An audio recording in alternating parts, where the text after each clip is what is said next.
Hello, everyone, and welcome into the SunDevilSource series recap here with Noah Furtado and Blake Neiman here with you after Arizona State's series split with Utah Valley. They dropped the second half of the two-game set today, falling 7-5 to the Wolverines, and now fall back below 500 overall at 10-11 on the season. And Noah, to put it bluntly, this is not a very good look for Arizona State, losing to an opponent like Utah Valley, who I believe is like 8-13 on the season, near the bottom of the WAC standings, and to only have 8 hits in total over the course of 2 days against this team for an offense that had expectations before this season to be, quote unquote 14 to 16 range deep.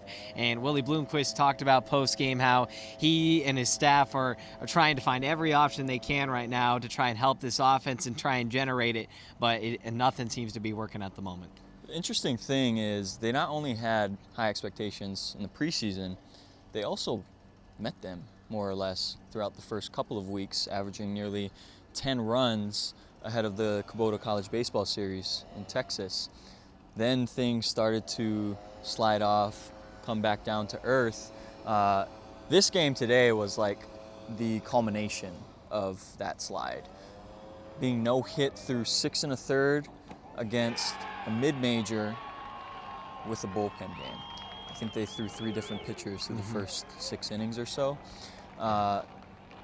This team has a lot to figure out offensively.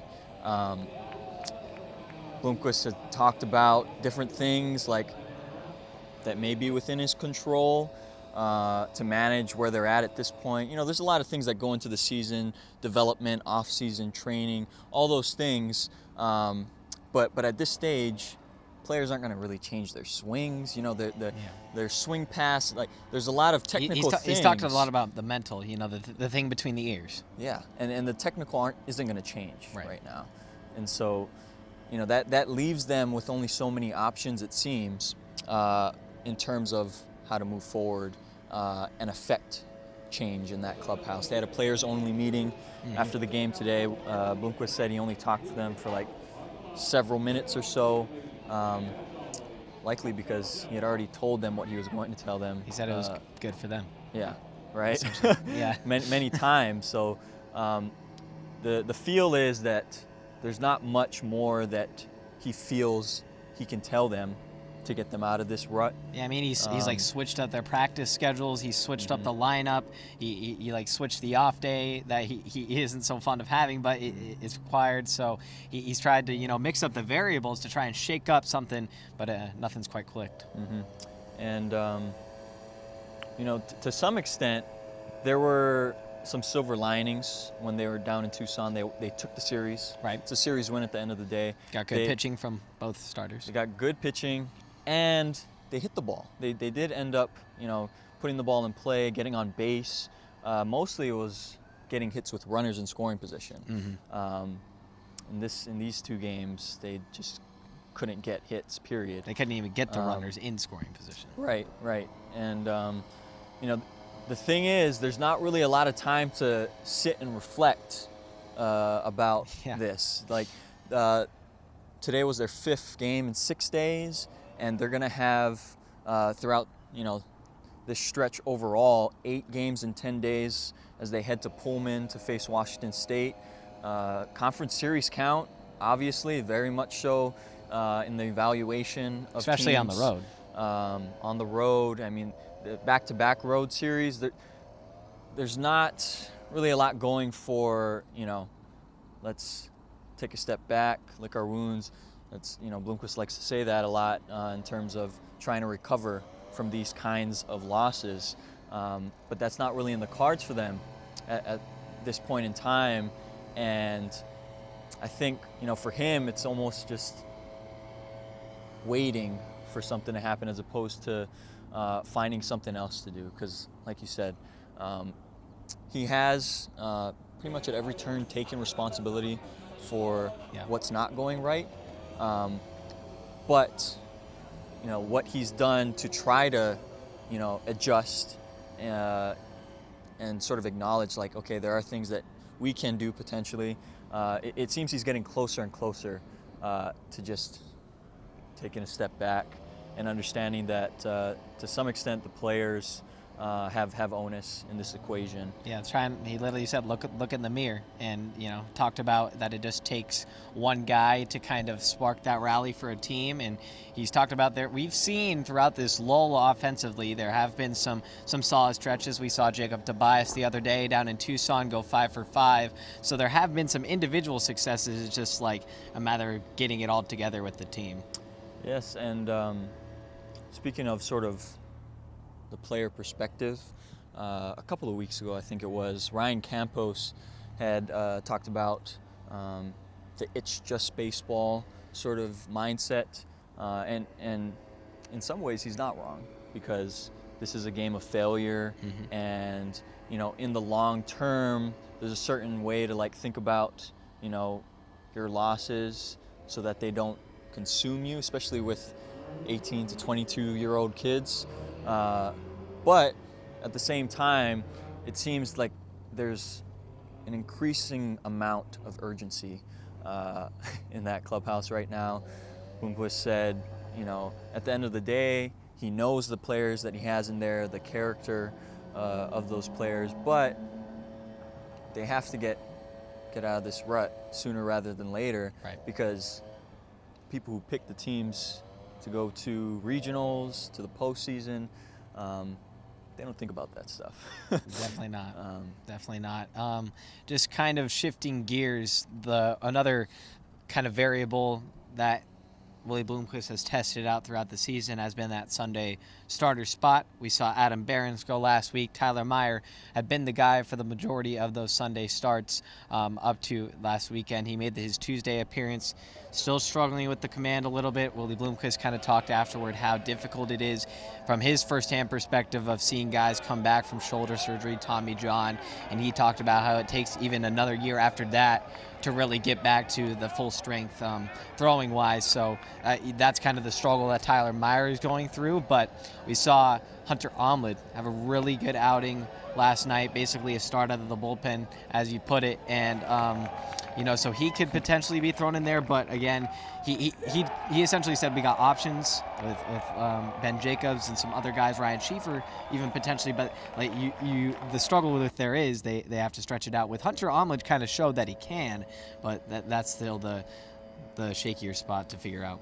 It's not clear that they really know what they want to do with that Sunday starter role. It seemed like giving Tyler Meyer the first 4 Sunday starts, they wanted him to take it, right, and run with it. And unfortunately for him, the recovery process is not necessarily, it seems he's healthy. It's just, there's certain, residual effects that come with, going out and pitching 3, 4, 5 innings every weekend, a year removed or a little bit more than that from a pretty big operation. And so they throw out Behrens, who has shown some promise as a true freshman. He gets knocked around real bad, lasted 1 1/3 innings. So, I think it's going to be a lot more trial and error, just because I think they were trying to gauge how patient they needed to be with Meyer in that role, in hopes that he would come around in time, for them to really have that established for Pac-12 play. But now they're on their way to Pullman here soon. It's going to be their 3rd Pac-12 series, and that is very much in limbo. So in terms of what they have, Hunter Omlid very seriously showed that he can be a starter. He's a veteran guy. He's played at the Division I level twice. And he was a starter before he was at GCU, when he was at Central Arizona. Pretty good junior college program he won a national championship with. Ben Jacobs was thrown out as a name. He had a good start or 2 early on in the season that sort of suggested he could be an option. But at this stage, with their bullpen, it feels not perfectly figured out, but a lot more than it was early in the season. Like, they had some pretty bad late stretches in games, and now it feels a little bit more steady, especially when you can get 2-3 innings very consistently from Ryan Schieffer out of the bullpen, when Ben Jacobs can more or less be a steady presence there. Cole Carlone seems to, every appearance he gets adds to the sort of the XP, the experience that is valuable for him as a true freshman. So in some ways you have to manage how much you want to mess with that now to fill another hole. And, there may not be a right answer. It's just about kind of playing it by ear. And, after a loss like this, that's not really the first thing on their mind necessarily. Sunday's a far away from now. They still got Friday, Saturday, figuring out if they can get some hits in those games to put some runs on the board. Because without that, the pitching, while it has kept them in games, is that going to sustain success for them? You need everything. Yeah, you talk about it like what was broken is trying to be fixed and is getting closer to be fixed as far as the pitching, and then what was originally thought to be set in stone and not as much of a worry has kind of seen its cracks a little bit over these recent couple of weeks with the offense. And now it's a matter of putting that all together in one, which is the hardest part in baseball, is getting the pitching on the same page and then the hitting on the same page and all in one, which you can say that the team's going to be very good when that happens, but it's so hard for those days to line up. Yeah, and as of the moment, I think for the players, right? You talk among yourselves, you figure out what it is that's going on. But baseball, struggles in baseball is not an exact science. And so I think, where they're at right now, it's very difficult to put your finger on what exactly needs to happen now, right? But in terms of where they're at, I think that's probably the first step. It's not a good place to be when you're losing 7-5 on a Wednesday to Utah Valley. Yeah. Bottom line. We can hypothesize all we want, but we'll see if they can kind of try and chemisterize something offensively over these next couple of games and into the series in Washington State. That's going to do it here for our SunDevilSource series recap. Thanks so much for Noah Furtado. I'm Blake Neiman. We'll see you all soon, and we hope you all take care. Have a good one, everybody.